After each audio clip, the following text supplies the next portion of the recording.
दिली आहे। पहलगाम इथे झालेल्या दहशतवादी हल्ल्याप्रकरणी राष्ट्रीय तपास संस्थेने अर्थात एनआयएने गुन्हा दाखल केला असून पुरावे गोळा करण्यासाठी जोरदार मोहीम सुरू केली आहे।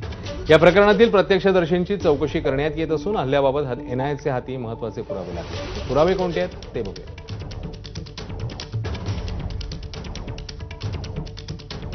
हल्ल्याच्या वेळी बैसरन खोऱ्यात 400 जण होते। 22 एप्रिलला दुपारी 2:25 पहिला गोळीबार झाला, तर सर्व पर्यटक स्थानिक एनआयएच्या संपर्कात आहेत। एनआयए टीमकडून बैसरन खोऱ्यात 3D मॅपिंग करण्यात येणार। उच्च तंत्रज्ञानाच्या उपकरणांसह तपास करण्यात येईल। नोंदवलेल्या प्रत्यक्षदर्शींच्या जबाबांच्या आधारे 3D मॅपिंग होईल। तर 3D मॅपिंगद्वारे दहशतवाद्यांचा प्रवेश आणि पळून जाण्याच्या मागची माहिती मिळणार आहे। मेटल डिटेक्टरच्या मदतीने बैसरन खोऱ्याची तपासणी करण्यात येते।